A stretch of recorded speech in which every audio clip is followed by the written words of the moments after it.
Good morning, praise the Lord.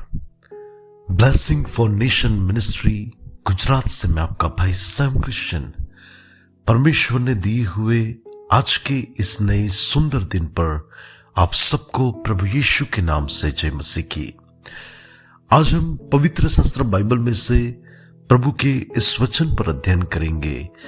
जकरिया नबी की किताब, उसका पहला अध्याय और उसकी 3 आयत।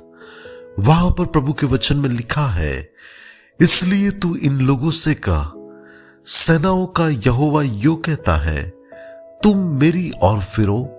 सेनाओं के यहोवा की यही वाणी है, तब मैं तुम्हारी ओर फिरूंगा। सेनाओं के यहोवा का यही वचन है। मसीह यीशु में मेरे प्रिय भाई और बहन, बाइबल हमें यह कहती है कि सबसे पहला जो पाप हुआ था वो तो एदन वाटिका में हुआ था, और उस पाप के कारण इंसान परमेश्वर की संगति से दूर हो गया। परमेश्वर हर रोज उनको मिलने के लिए आता था, और एक दिन भी परमेश्वर ऐसे ही अपने हाथों से बनाई हुई अपनी रचना को, अपने हाथों से बनाए हुए उनके बच्चों को मिलने के लिए परमेश्वर आया।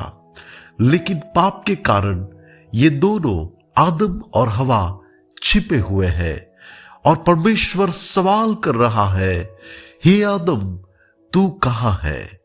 लेकिन आदम वो तो परमेश्वर से पाप के कारण एक दूर की एक झाड़ी में छिपा हुआ है। परमेश्वर के प्रिय लोग, पाप ही एक ऐसी चीज है कि जो इंसान को परमेश्वर से अलग करती है और परमेश्वर को इंसान से।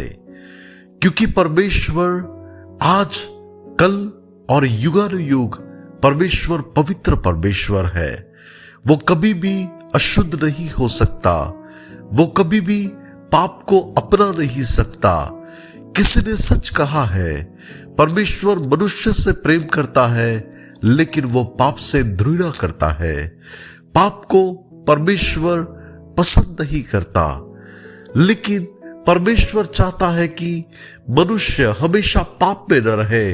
लेकिन पाप के कारण वो जब परमेश्वर से अलग हो गया है, दूर हो गया है, तो वो पापमय जीवन को छोड़कर जो परमेश्वर की संगति से दूर हुआ है, वहां पर वो परमेश्वर की ओर वापस फिरे, परमेश्वर के पास वापस वो लौट आए। ऐसा परमेश्वर उसके लिए चाहता है। बाइबल में हम जानते हैं कि जो उड़ाऊ पुत्र था वो परमेश्वर की संगति से, यानी कि वो तो एक उदाहरण के रूप में बताया हुआ है। जहां पर सच में देखा जाए तो उड़ाऊ पुत्र वो संसार के उस पापी लोग हैं, और वो बाप जो वहां पर बताया गया है वो हमारा स्वर्गीय पिता है। और उसमें उड़ाऊ पुत्र अपने पिता को छोड़कर दूर देश में चला जाता है, पाप में आनंद उठाता है।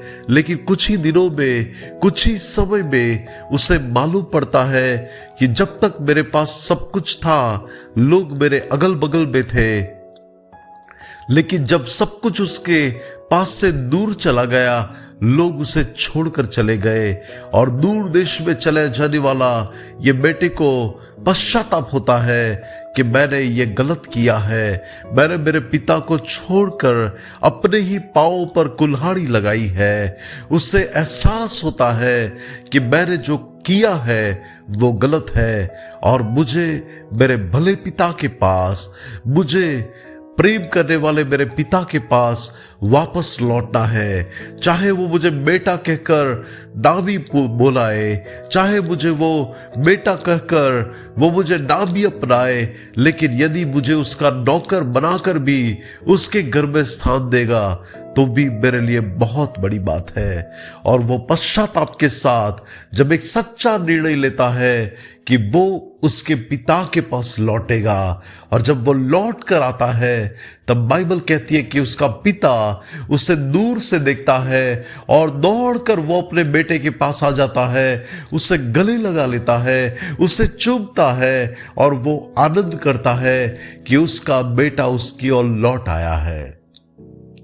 जो खो गया था वो उससे मिल गया है।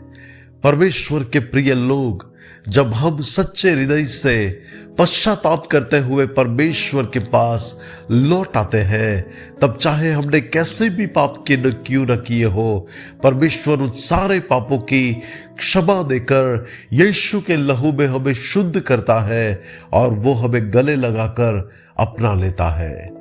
बाइबल कहती है कि परमेश्वर के पास वापस लौट आने में ही मेरा कल्याण है, मेरी भलाई उसी में है कि मैं परमेश्वर के पास वापस आऊं। जब हम परमेश्वर की ओर मुड़ेंगे, परमेश्वर हमारी ओर मुड़ेगा। परमेश्वर के प्रिय लोग, आज यदि किसी को ऐसा लग रहा है कि मैं परमेश्वर से दूर हो गया हूं, यीशु मसीह से मैं दूर हो गया हूं, तो आज हमें हमारा जीवन उससे सौंपने की जरूरत है, उसके पास वापस लौट आने की जरूरत है।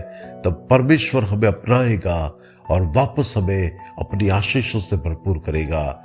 आइए आज के इस वचन के लिए हम प्रार्थना करें। अनुग्रहकारी मेरे प्यारे स्वर्गीय पिता, आज के इस वचन के लिए आपका धन्यवाद। पिता परमेश्वर, आज कोई भी ऐसा खोया हुआ जन है, खोई हुई आपकी भेड़ है, आपसे दूर हो चुकी है अपने पापों के कारण, लेकिन आज वो पश्चाताप के साथ वो आपकी ओर लौट आए, ऐसा होने दे। बस यीशु के नाम से मांगते हैं, आमीन। May God bless you. Have a blessed day. Shalom.